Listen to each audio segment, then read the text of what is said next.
नमस्कार सुनने वालों, आप सुन रहे हैं भूतिया डायरीज, वह पॉडकास्ट जो आपकी रातों को उजाला करता है पर अंधेरे से। मैं हूं आपका होस्ट रंजीत और आज की कहानी आपको इतना डराएगी कि आपकी नींद ही उड़ जाएगी। आज की कहानी है वो काली रात, एक ऐसी रात जो किसी की जिंदगी में सिर्फ एक बार आती है और जब आती है तो कुछ ऐसा होता है कि उसे भूल पाना नामुमकिन हो जाता है। तो कंफर्टेबल हो जाइए, या शायद नहीं, क्योंकि ये कहानी आपको अंदर तक हिला देगी।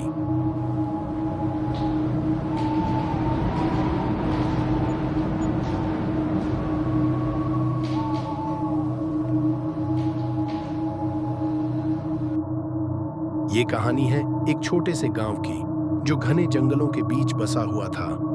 गांव का नाम था काला पानी।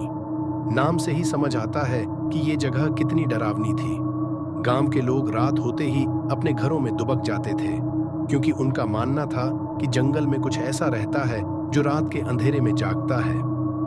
एक दिन एक युवक राहुल, जो शहर से अपने दोस्तों के साथ घूमने आया था, उसने गांव वालों की बातों को नजरअंदाज कर दिया।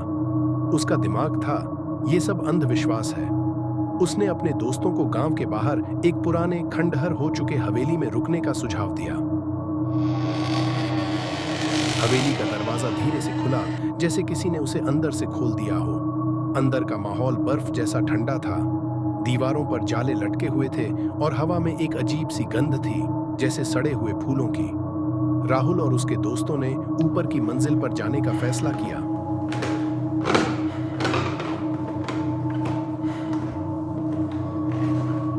जैसे ही वे ऊपर पहुंचे, उन्हें एक कमरे से आवाज सुनाई दी, एक लड़की की आवाज जो गा रही थी।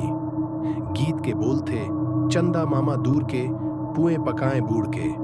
पर आवाज में कोई मिठास नहीं थी, वो खालीपन और डर का एहसास दिला रही थी। राहुल ने धीरे से दरवाजा खोला और वहां उसने देखा एक लड़की सफेद साड़ी में पीठ करके खड़ी थी। उसके बाल लंबे और उलझे हुए थे। जैसे ही राहुल ने उसके करीब जाने की कोशिश की, लड़की ने अचानक से मुड़कर उसकी तरफ देखा।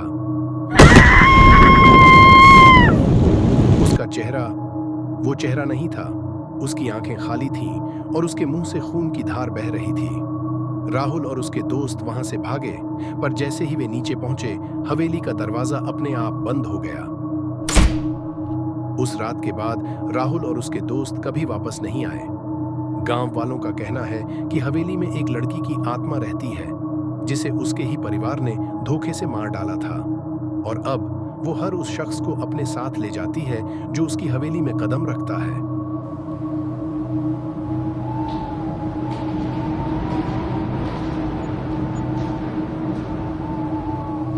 तो दोस्तों, ये थी वो काली रात की कहानी। अगर आपको ये कहानी पसंद आई हो तो हमें जरूर बताएं।